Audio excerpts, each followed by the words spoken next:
Carta a los Hebreos, esta es la introducción. Esta carta fue escrita en un tiempo, uno de los tiempos podría considerarse más oscuros de la iglesia primitiva, lo que se conoce como la iglesia primitiva, el tiempo inmediato después de Yeshua, el tiempo de los apóstoles. Algunos comentaristas consideran que fue uno de los tiempos más oscuros precisamente por el propósito que tuvo esta carta, porque el propósito fue muy relevante en aquel tiempo y continúa siendo de mucha relevancia para nuestro tiempo, para todo creyente y estudiante serio de las escrituras. El autor de esta carta es desconocido, realmente no se sabe quién la escribió, aunque hay muchas hipótesis a lo largo de la historia. Se ha especulado acerca de su autoría, porque algunos comentaristas, considerando el estilo literario de la redacción, piensan que pudo haber sido el apóstol Pablo. Muchos aseguran que fue él. Y otros piensan que pudo haber sido escrita por alguno de sus allegados, Bernabé, Lucas, etcétera, algunas de las personas que estuvieron trabajando con él. Sin embargo, lo cierto es que ese dato la escritura no lo refiere y no hay ninguna otra información extrabíblica que confirme esta información. Así de que hablar de ese tema pues no nos servía mucho. Eh, lo que sí podemos deducir es que el autor de la carta tuvo una relación muy estrecha con los apóstoles de Yeshua. Eso es evidente. Ustedes mismos se van a dar cuenta en el curso del estudio de esta carta, cómo es que efectivamente el autor eh, expresa un arduo conocimiento tanto de la Torá, los profetas, las enseñanzas de Yeshua. Y esta carta constituye uno de los mensajes más importantes acerca de la fe, la esperanza y la supremacía del Mesías, de Jesucristo. Esta carta fue escrita en un tiempo que se considera fue muy peligroso para los creyentes, los seguidores de Yeshua, el Mesías, y es muy probable que el propósito de la carta haya sido precisamente fortalecer la fe de todos aquellos que habían creído en Yeshua como el Mesías, el Hijo de Dios. ¿Y con qué fin? Bueno, para que su fe no les hiciera el fortalecimiento de su fe, evitara que regresaran a aquello que en un momento dado el apóstol Pablo señaló como regresar a las obras de la ley, en referencia a la religión judía, cuyas enseñanzas habían mantenido al pueblo pues alejados de la fe original. Eh, por ejemplo, en la carta del apóstol Pablo a los Gálatas, en su capítulo 3, dice desde el versículo 1, oh Gálatas insensatos. Esta palabra es muy fuerte porque lo que les está diciendo, ¿cómo pueden ser tontos? ¿Cómo pueden pensar una tontería de esa manera, de esa naturaleza? Dice, ¿quién os fascinó para no obedecer a la verdad? A vosotros, ante cuyos ojos Jesucristo fue ya presentado claramente entre vosotros como crucificado. Esto solo quiero saber de vosotros. ¿Recibisteis el Espíritu por las obras de la ley o por el oír con fe? Tan necios sois. Habiendo comenzado por el Espíritu, ahora vais a acabar por la carne. ¿Cuántas cosas habéis padecido en vano? Si es que realmente fue en vano. Aquel, pues, que os suministra el Espíritu y hace maravillas entre vosotros, ¿lo hace por las obras de la ley o por el oír con fe? Estos cuestionamientos retumbaron, por supuesto, en los oídos y en las vidas de todos aquellos judíos que habían creído, de todas aquellas personas que incluso que estaban incluso extranjeros en Galacia, que habían comenzado a creer en el Mesías por la fe, pero que se estaban regresando, estaban queriendo ir a la religión judía porque les fascinó todo el tema, todo este tema del judaísmo. Como hoy en día sucede, es muy común hoy en día ver esto. Efectivamente hay muchas cosas que fascinan a la gente. Y entonces, en el tiempo de esta carta a los hebreos, ocurre que se da esta situación, pero primordialmente con los judíos, no tanto con los extranjeros. Ese es el propósito.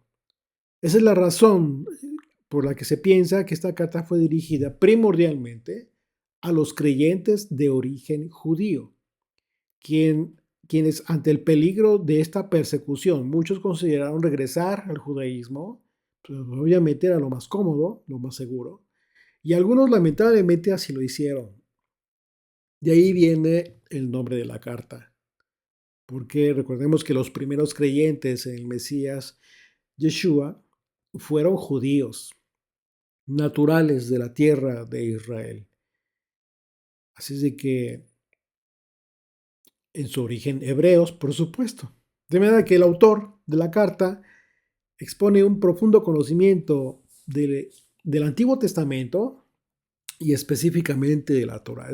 Es fascinante, les va a encantar si tú ya estudiaste la Torah, ya estudiaste con nosotros el Pentateuco, te vas a dar cuenta cómo es que el autor en todo momento nos está remitiendo a la Torah. Y el autor nos habla acerca de cómo la familia de Abraham se convirtió en la nación de Israel, acerca de en la forma en que nos habla de la forma en cómo Moisés liberó a la nación de Israel. Nos habla de cómo Moisés liberó, después de haberlo liberado de la esclavitud a Israel, llevó al pueblo hasta el monte Sinaí, que es el lugar en donde Israel recibió la Torá, e hizo un pacto con Dios. Y uno de los aspectos más relevantes fue precisamente la construcción del tabernáculo, con todos los elementos representativos y simbólicos, un simbolismo impresionante del tabernáculo que magistralmente expone el autor en esta carta en el contexto de la majestad de Jesucristo. Es hermoso cómo es que el autor se expresa del Mesías, de Yeshua, pero en todo momento está citando la Torah. En el capítulo 10 de la carta, el autor nos da algunas pistas relacionadas con el hecho de que algunos creyentes en Yeshua pues estaban padeciendo persecución y hasta prisiones incluso por seguir las enseñanzas de Yeshua. Muchos de los creyentes se estaban alejando de la fe por completo y eso es justo lo que justificó el propósito y lo que justifica el propósito de la carta a los hebreos. ¿Y por qué lo digo en presente? Precisamente porque hoy en día continúa sucediendo lo mismo. Seguramente tú conoces personas que de repente comenzaron a alejarse de la fe en el Mesías, y de repente comenzaron a considerarlo como un simple profeta, de repente comenzaron a creer en algo diferente. Y su fe en el Mesías se debilitó o desapareció. Y de repente ya los encuentras, ya los ves totalmente judaizados. Y eso es triste, por supuesto, porque justo el propósito de esta carta es evitar que los creyentes, que habiendo creído, como lo dijo en la carta a los Gálatas, por la fe, por el oír con fe, por las obras que les fascinan, pues bueno, ya se estén desviando del camino. Y el peor de los casos es que ni siquiera son judíos. Eso es lo peor y lo más triste, porque se puede entender de los judíos que en aquel entonces, a quienes fue dirigida esta carta originalmente, porque eran judíos naturales que crecieron, que vivieron toda la vida, toda su vida, una religión judía, y se pudiera entender hasta cierto punto, ¿no? El que regresara a aquello. Pero ¿cómo puedes tú entender a un extranjero, un gentil, que comenzó a tener fe por creer, por escuchar, por oír con fe en Jesucristo, en Yeshua, en el Mesías, el Hijo de Dios, y de repente se desvía a una religión judía? Dijo Yeshua, reprendiendo muy duramente a los maestros judíos, fariseos de aquel entonces, que de todos estos que estaban llevando a la religión judía, los hacían doblemente malditos en el infierno completamente, precisamente por esa razón, porque ni siquiera eran judíos, eran extranjeros y no les estaban permitiendo entrar. Ellos no entraban y tampoco les estaban permitiendo entrar al reino. Al inicio de la carta, el autor habla de Yeshua y él comienza a hacer, el curso de la carta lleva ciertas comparaciones y al inicio compara a Yeshua con personas y con acontecimientos incluso que son claves en la historia del pueblo de Israel. Por ejemplo, él compara a Yeshua con los ángeles. Algo bien interesante porque eh, compara también a Yeshua con Moisés en relación a la tierra prometida y también se compara a Yeshua a los sacerdotes en relación a Melquisedec.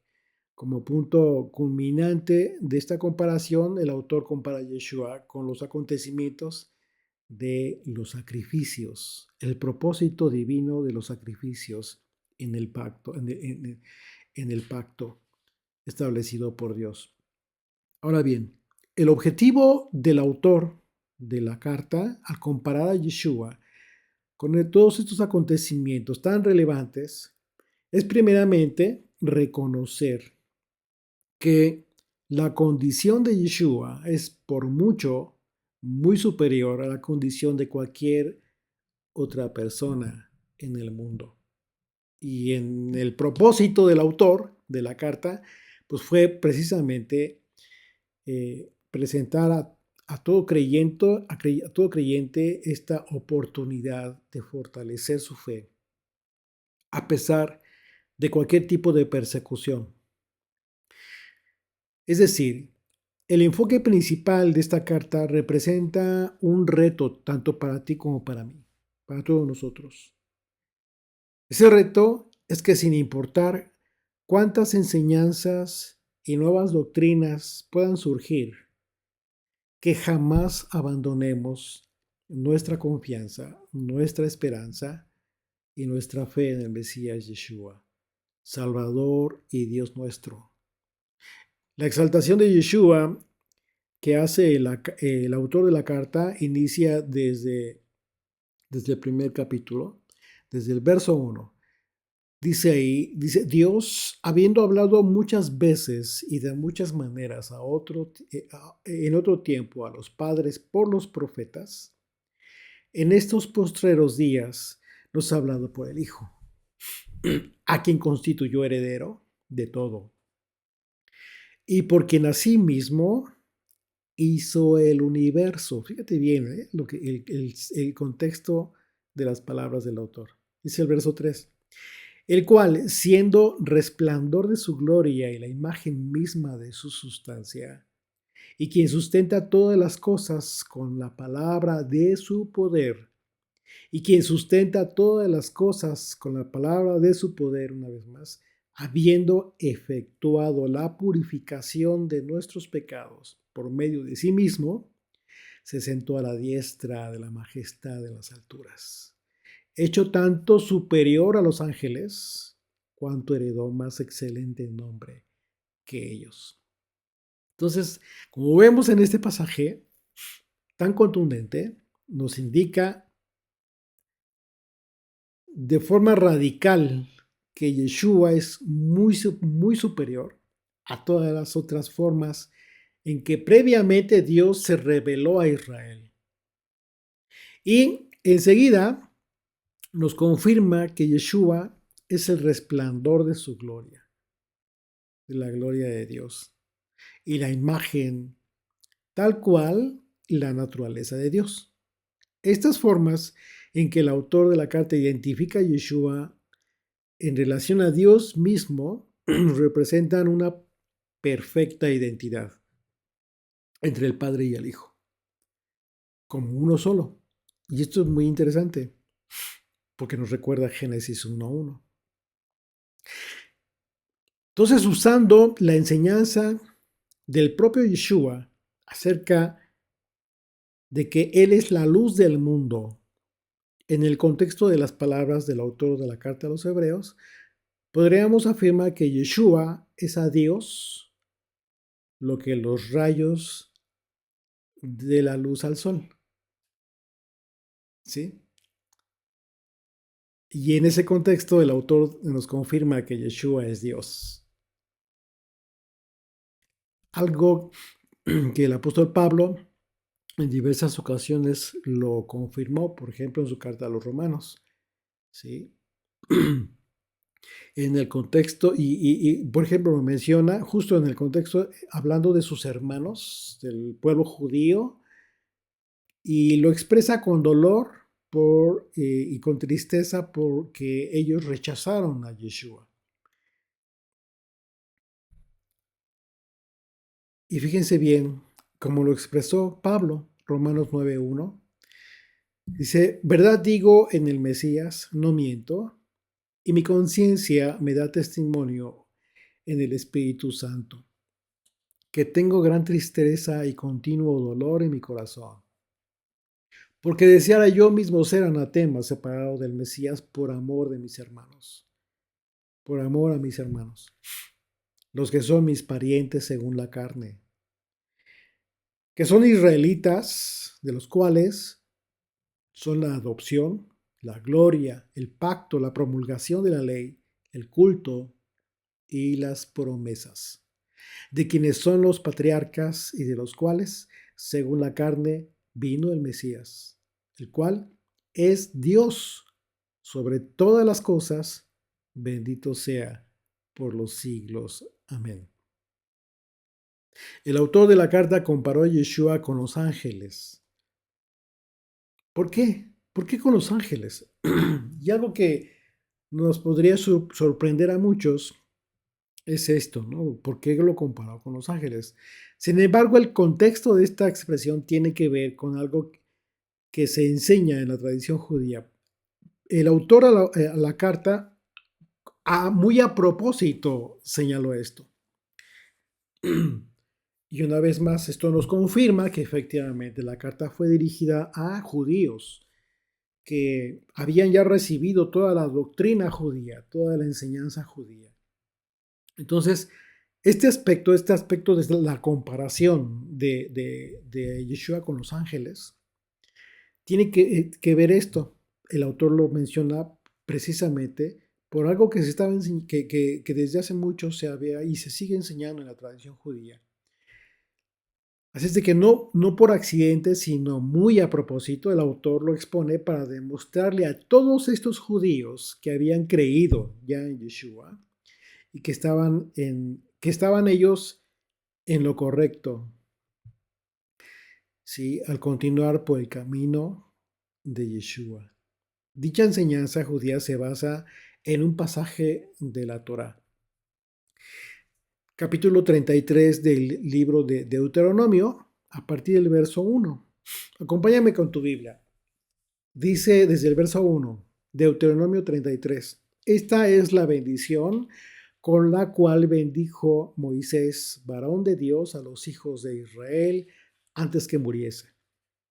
Dijo, el Señor vino de Sinaí y de Seir y de Seir les esclareció. Dice, resplandeció desde el monte de Parán y vino de entre 10 millares de santos con la ley de fuego en su mano derecha. Este es el pasaje. Este es el pasaje en el que se funda esta enseñanza. La religión judía, basada en este pasaje de la Torá, enseña que la Torá y las palabras de Dios fueron entregadas a Moisés en el monte Sinaí a través de ángeles. Eso es lo que se enseña. ¿Eso es lo que literalmente dice la Torá? No, no, pero así se enseña, porque se habla de este aspecto de los santos, de millares de santos, dice. Entonces, la interpretación que hace la religión judía es que la Torá, las palabras de Dios, fueron entregadas a Moisés a través de ángeles. Entonces, por lo tanto, el autor afirma que Yeshua es superior a los ángeles. Esto es lo relevante y ese es el propósito por el cual el autor cita esta comparación. El autor está afirmando que Yeshua y su evangelio, que es el mensaje de las buenas nuevas, son superiores a todos los mensajes y mensajeros anteriores de la palabra de Dios. De manera que aquí el autor emite una advertencia. La primera, podríamos decir que son varias advertencias que está hablándole a estos judíos y les dice, ahí te va la primera advertencia. Porque si Israel fue exhortado a atender a la Torah, obedecer a la Torah, ¿sí?, que fue entregada por ángeles a Moisés, ¿cuánto más entonces debemos atender al mensaje que fue anunciado por el Hijo de Dios?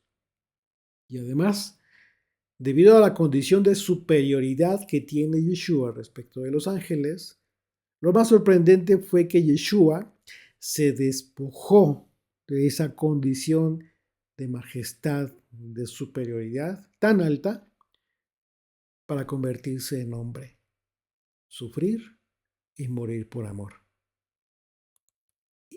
Y más adelante, en los capítulos 3 y 4, el autor continúa en el mismo sentido, porque sabemos que la religión judía tiene como máximo ejemplo seguir a Moisés.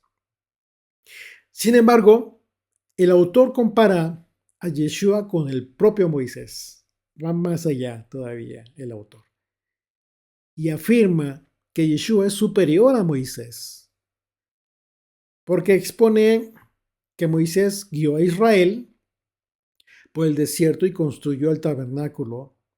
Y al hablar de Yeshua, sin embargo, el autor afirma que Yeshua es quien guía al pueblo de Dios. Pero en cambio, no vemos en Yeshua a un constructor de una tienda de campaña, un tabernáculo, sino de toda la creación. O sea, la comparación es tan radical, que la comparación que hace el autor de la carta, que vemos con toda claridad que el propósito que tiene es abrirle los ojos de su entendimiento espiritual a todos estos judíos.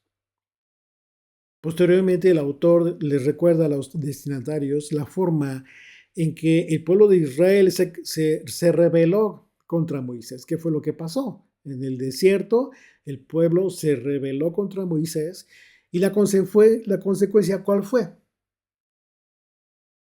Perdieron la oportunidad de entrar a la tierra prometida.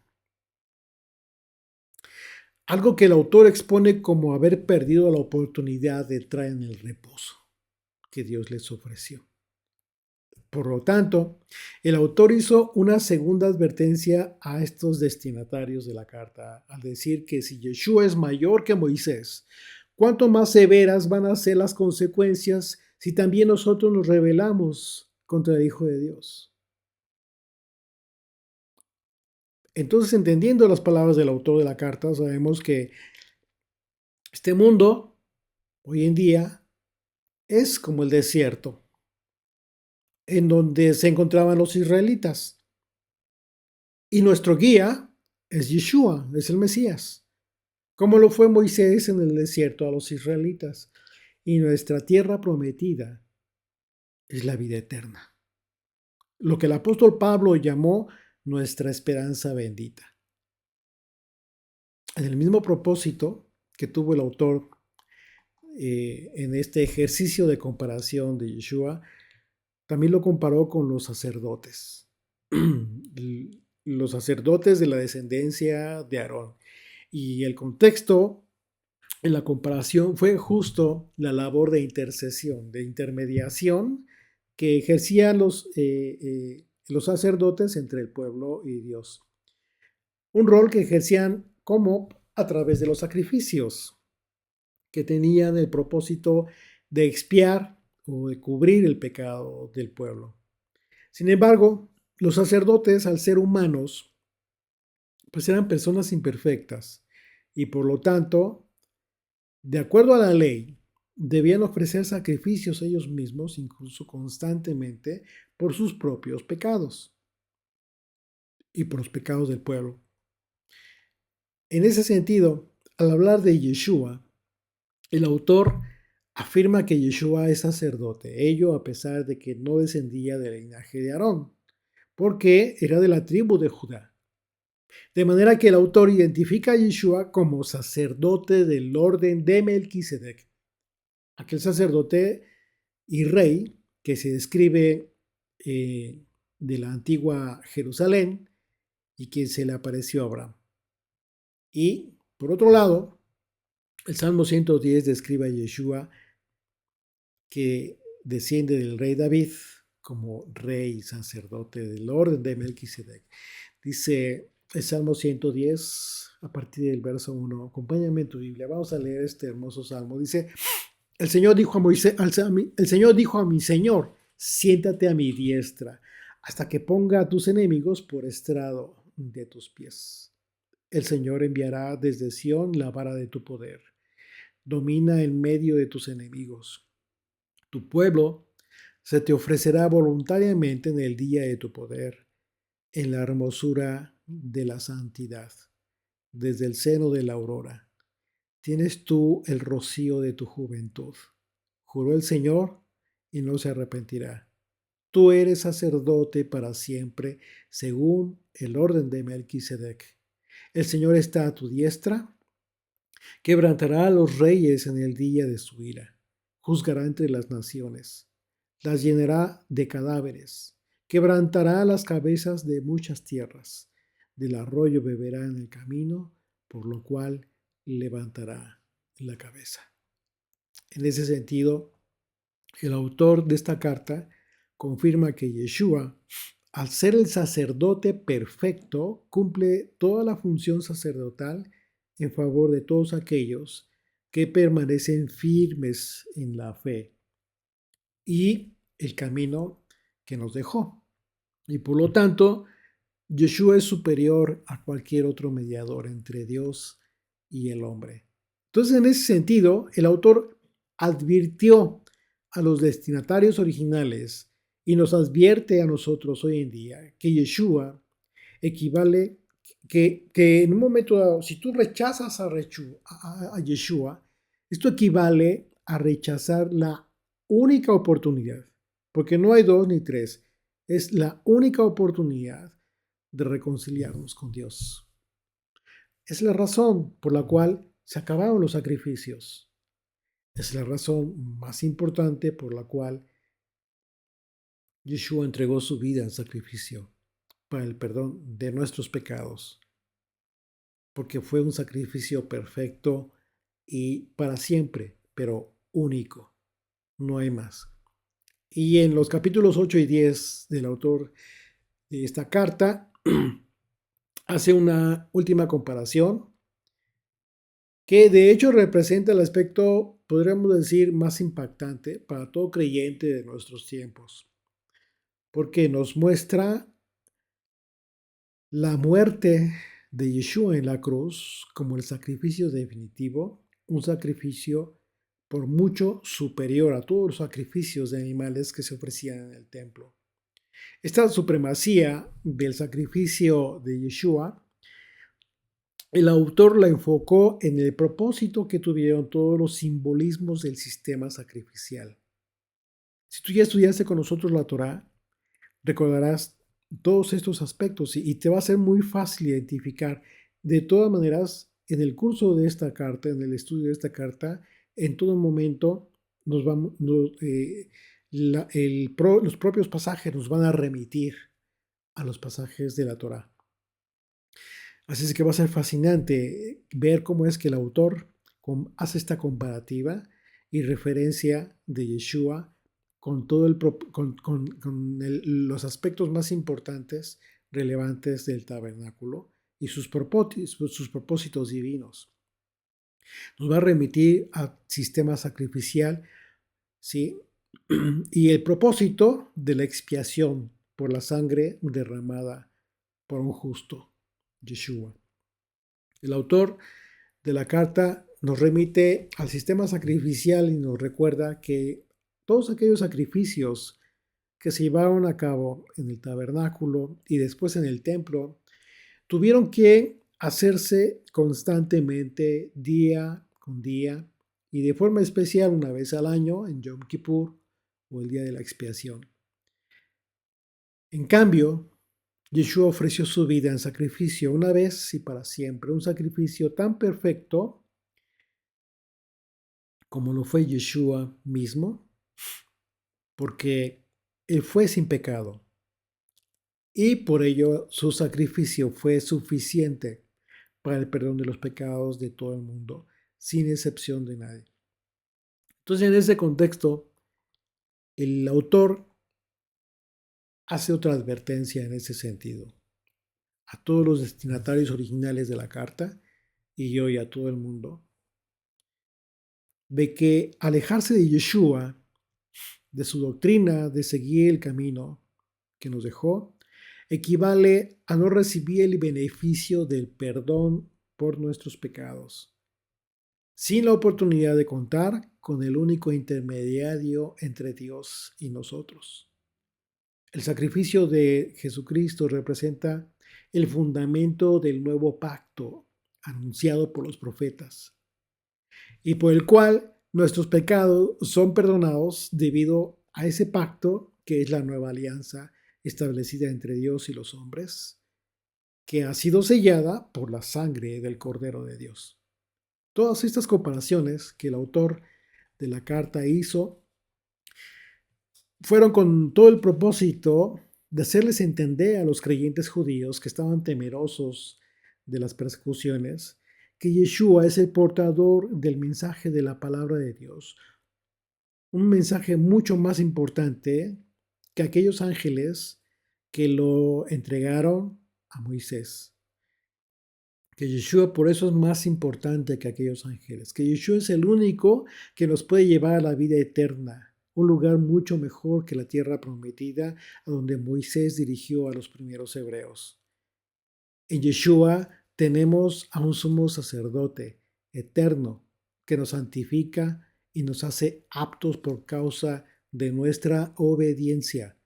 En Yeshua hemos sido redimidos por causa de su sacrificio único y perfecto. Lo más interesante es que el autor de la carta vincula nuestra obediencia a Yeshua justo a todos aquellos personajes que fueron de ejemplo de fe para seguir sus pasos, a fin de que tuvieran la plena confianza de que a pesar de cualquier persecución, Dios jamás abandonará a su pueblo. En el estudio de esta carta, verso por verso, quizás sea probable, es muy probable que te llegues a sentir un poco incómodo, probablemente. Y a decir verdad, finalmente, eso podría ser bueno, porque la carta en realidad no tiene el objetivo de incomodar a nadie, sino por el contrario, su propósito es exhortarnos. Y es aquí donde nos vamos a medir nosotros mismos acerca de si realmente somos capaces de recibir la exhortación, no de Humberto, servidor, no de alguien más, sino del autor de la carta a los Hebreos. Una exhortación para hacernos entender que rechazar a Jesucristo es lo más insensato que alguien puede decidir hacer. Todas estas advertencias que veremos y que vamos a analizar a lo largo de este estudio, de esta carta, tienen el propósito de mostrarnos que Yeshua es la revelación del amor y la misericordia incomparables de Dios. ¿Me acompañas?